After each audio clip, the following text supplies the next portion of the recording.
Hello, I'm Tom Harmon, and I've got a very special story for you. This is a picture of Karen Fleming, 11 years old. Pretty, isn't she? And a more intelligent, bright, cheerful child would be hard to find. Perhaps she's the kind of a little girl you have in your own family, or would like to have. Certainly one you would like to cherish and protect. But could you? Karen's mother and father thought they could until that evening in Karen's 12th year.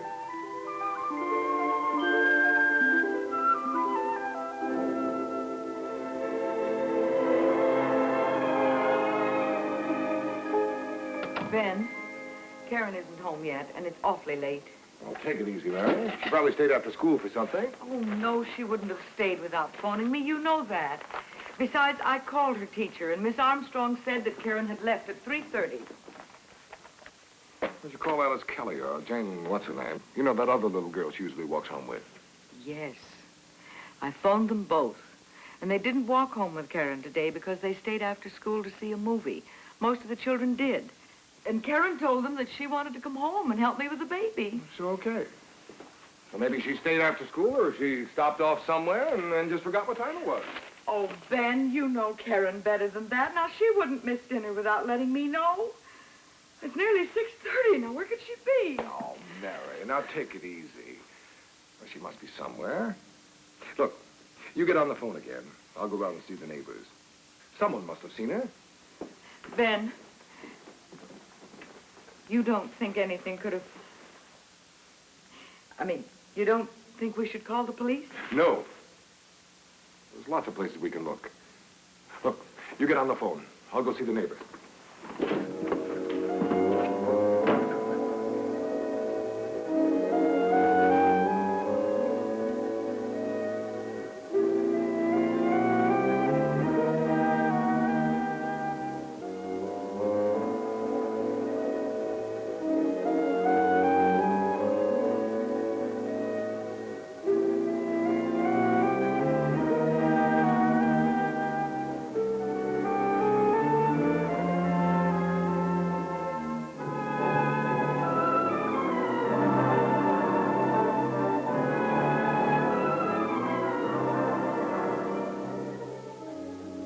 You see, Karen had only 5 blocks to walk home from school, and it was broad daylight. Now, how could she just disappear?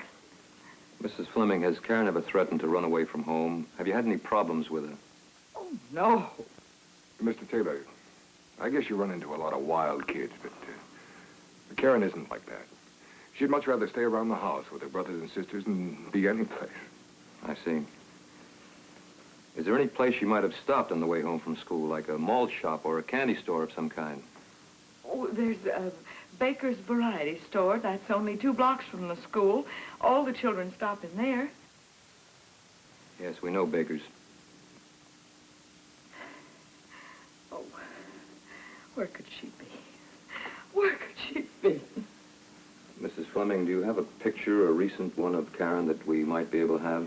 Somebody might have seen her. Yes, I do have. Excuse me, I'll get it for you. Is there anything else you can tell us, Mr. Fleming? I wish I could think of something, but I just can't. Here it is. This was taken a month ago on her birthday. She was just 11. Thank you very much, Mrs. Fleming. This will be a great help to us. Thank you. See you, bye. Oh. I guess it's no use telling you not to worry, but we know it is. I have 2 children, and Taylor's got 3. We've had a lot of cases like this, and 99 out of 100, the kid turns up okay.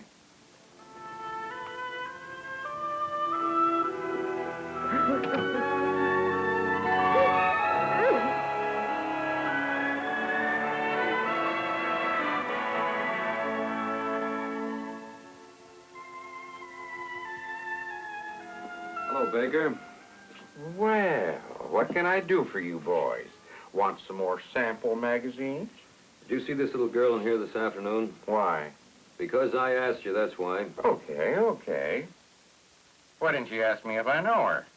I even know the kid's name. That's Karen Fleming, and she comes in here all the time. Was she in here this afternoon? Yeah. What do you want to know for? Oh, I forgot. You boys are the only ones who were supposed to ask questions. All right, Baker. Was she with anybody when she came in? No. Did she meet anybody in here? No. Who else was in the store at the time, do you remember? Yeah, that's an easy one. There was only one other customer, and I know his name, too. Paul Halliday. Paul Halliday. George Halliday's son? Yeah, you know George. Big wheel on the city council. You sure ought to after that last meeting.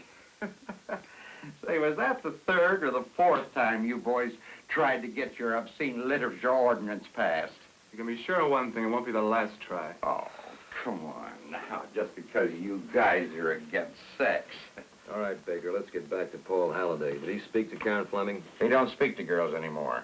He doesn't pal around with the boys much either. Does he come in here often? Yeah, he's always buying magazines, stays by himself, reads. Doesn't run around with that bunch of rowdies anymore. What did he do in here this afternoon? I told you. Like always, he bought some magazines. What magazines? How should I know? I don't keep track of those things. What did Karen Fleming do? She bought some school supplies, a couple of pencils and a notebook, I think, and some candy bars. Well, then she wasn't in here very long. Yeah, only a couple of minutes. Now, did Paul Halliday leave before she did or after? Well, I don't know. After, I guess. How long after? How should I know? I don't hold a stopwatch on my customers. Well, Paul Halliday may be able to give us some information. Hey, can't I even ask why you're asking me all these questions? Yeah, sure, you can ask why, Baker. Karen Fleming didn't get home from school this afternoon. This was the last place anybody saw her.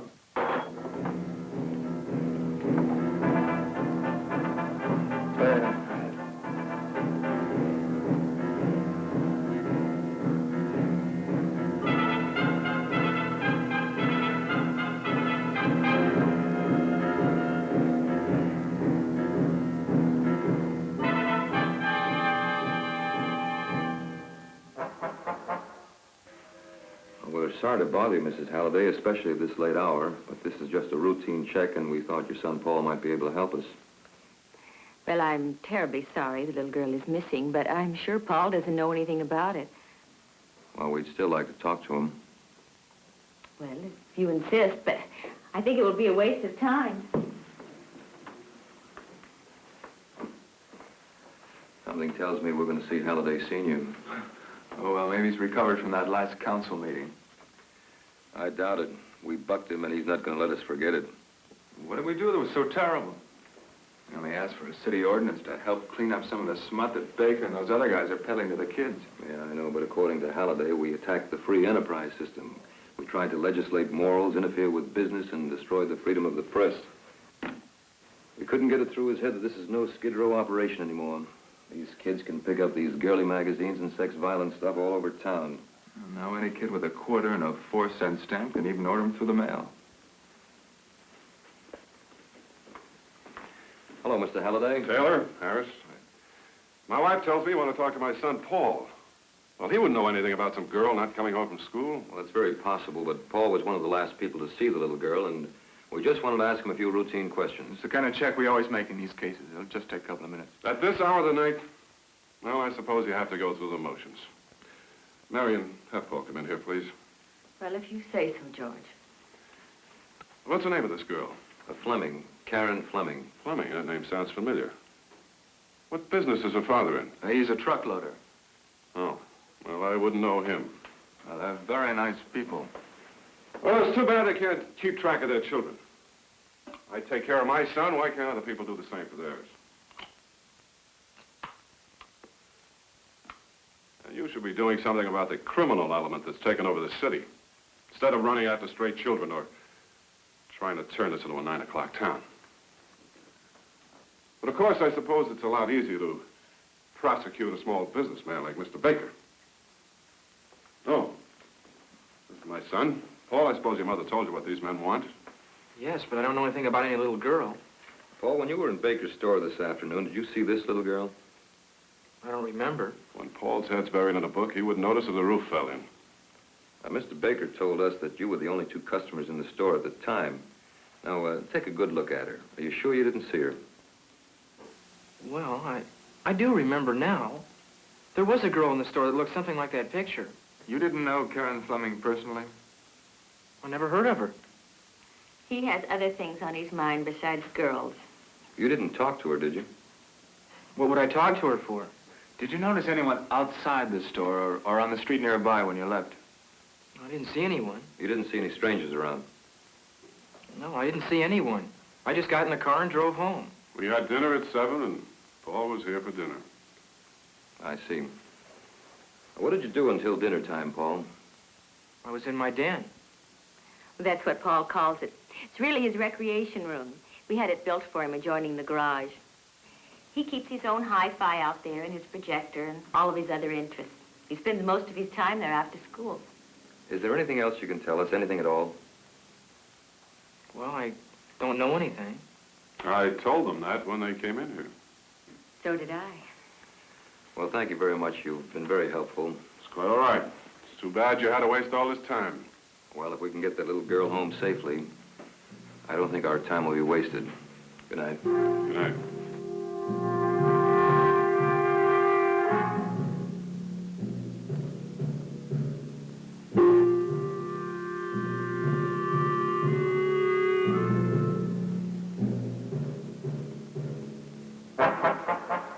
No. There's nothing else we can tell you. All night long, we've been trying to think of something, some other place to look. Something's happened to her. I can always feel it when something happens to one of the children. I'll get it. Hello. Oh, is that the man? It's your office. Thank you. Hello, Taylor. Yes, Carlisle.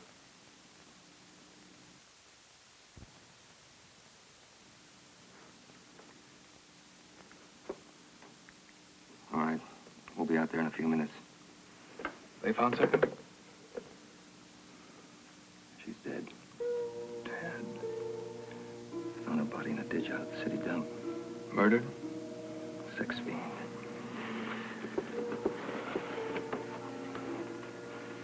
We'll have to go out there and check the area over. Then we'll start from the beginning. We'll talk to Karen's teacher.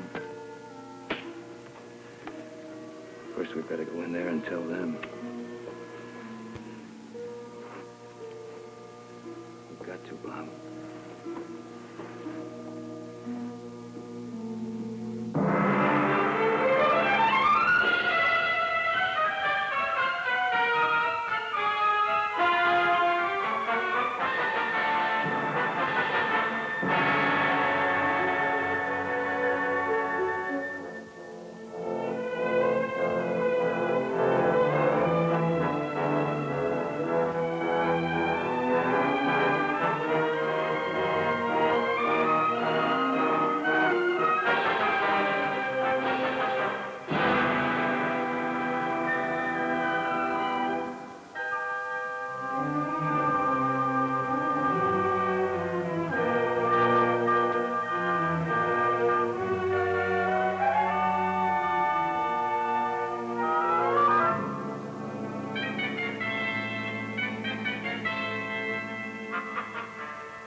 Won't you sit down? Thank you, Miss Armstrong. My name is Taylor, and this is Mr. Harris.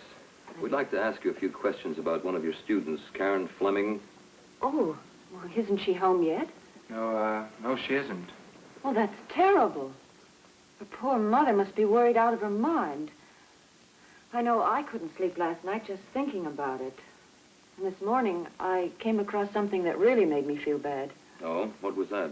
Well, I was going over some compositions from my class this morning, excuse me. And I came across one that Karen wrote just the day before yesterday. And it was so like her. My very happy life. Oh, I'm sorry. Perhaps you don't have time for it just now. No, please. We'd like to hear it. All right. My very happy life by Karen Fleming. I was born in the Valley Hospital, and my mother said she was very happy. My family is a very good family. I have a big sister and 2 little sisters. I have 3 little brothers. When I was 3 years old, we had a new baby sister, 5 days old. I was baptized on August 4th. My first communion was February 22nd, my best day. My education means much to me. I would like to take advantage of all the education I can get someday. I hope to be a teacher. I have many possessions, my home and my family. I have the gifts of God, faith, hope, and love, health, and the ability to learn. I have all the things a girl would need, and a collection of dolls. I like meatloaf. My favorite color is green, and I have the cutest kitten with no tail. I like sports and desserts.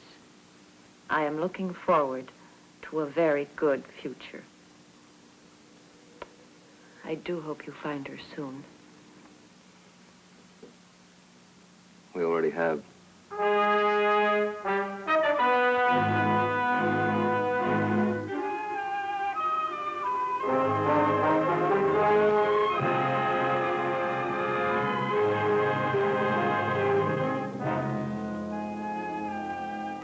I can't tell you how shocked I was when I heard the terrible news. Oh, that poor father and mother. I know Paul will be glad to tell you anything more that he possibly can. He might think of something. Any of us would do anything we can to help you find the man. No, I shouldn't say man. The beast, the fiend that did this terrible thing. Well, Paul must be out in his den, so if you'll just come this way.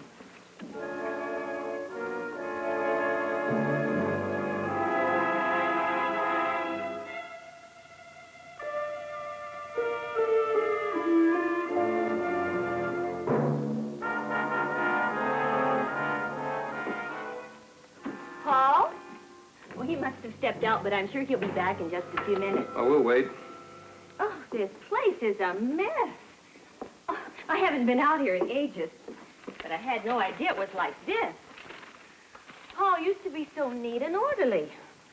He's never wanted a cleaning woman in here, but I'm going to insist that he let me have one here the first thing in the morning. Bob. Tar and gravel. Remember that new road they're putting in out of the city dump?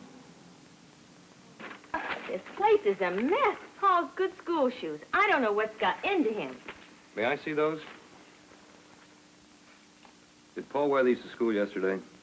Oh, I'm sure I don't know. He has more than one pair of shoes. That looks like tar and gravel. Let's put this through the lab for a test. Right. What are you doing? What do you want with Paul's shoes? I'm afraid we'll have to keep those for a few days. Well, why? What are you doing here? I don't think you should see Paul. I'm afraid we'll have to see Paul. We'd also like to look around some more. Well, go ahead, but you won't find anything. I'm going to get my husband. What did Carlisle's report say on this boy? Well, they made a complete character check of the boy. It's clean all the way. Except that he seems to be losing interest in his schoolwork, but that's only natural for a boy his age. Well, it could be. Let's take a look around. We have no motive or incentive for the boy.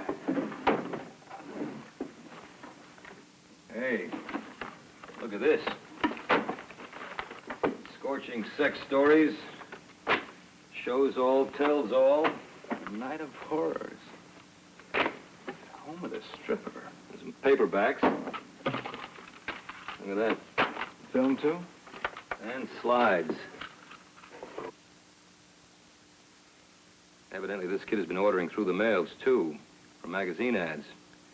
This is strictly hardcore stuff.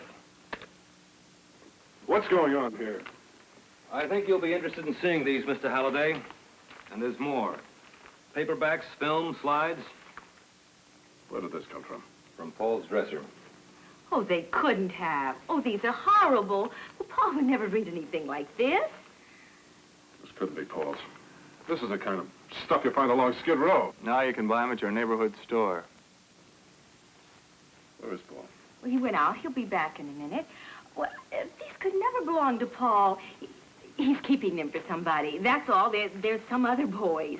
Whatever the answer is, there's nothing the police need to bother Paul about. I can take care of it.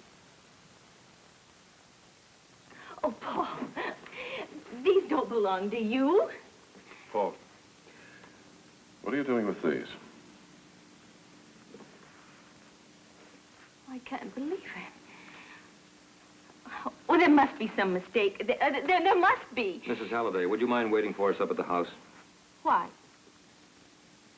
George, what are they trying to do? Marion, please, go to the house and wait. Go on.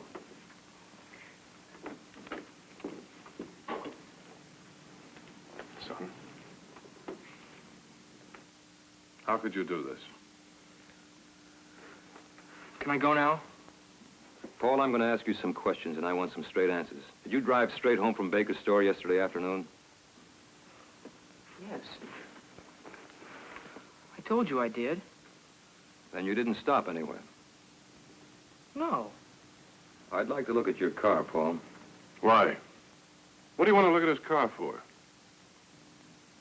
Paul, let's look at the car.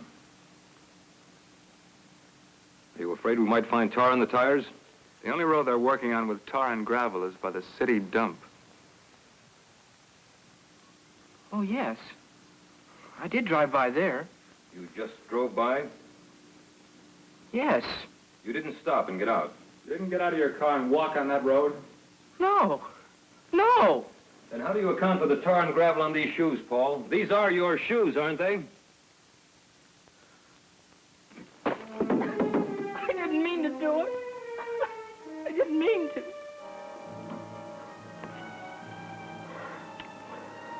Paul. I don't know why I did it.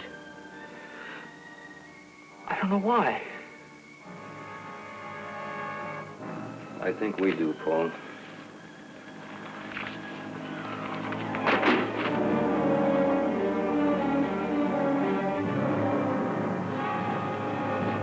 Well, I hear you boys got the killer. Well, sir, you could have knocked me over with a feather when I heard who it was. Just goes to show you, don't it? You never can tell about these quiet kids. You never know what they're thinking. You should know what they're thinking, Baker. Me? How should I know? Did Paul Halliday get those in here? Could have got them 20 places in Well, town. he told us he got them here. Now, look here. Don't you try to get me mixed up in this thing. You mixed yourself in it up to your ears. It's all in the business. I'm only trying to make a living. Would you like to try telling Karen's father that? Why doesn't Halliday look after his kid? I'm no nursemaid. I'm not supposed to check up on what these punks read. No, Baker, you're just supposed to put within reach of any kid that can read smut that we wouldn't allow in the city jail because it's too strong for hardened criminals. You're just supposed to stand there with your hands in that cash register while these kids soak up poison that would turn the mind of a grown man. You just stand there and smile while these kids get the impression that sex is dirt and lust and love are the same thing, that it's okay to try perversion just for kicks. I told you, kids can pick this stuff up 20 places in town. That's just the point, Baker. You and all the others, you're contributing to a racket that's vicious enough to pervert an entire generation of American kids. Now, you lay off of me. You got your murderer. Yeah. We got one of them.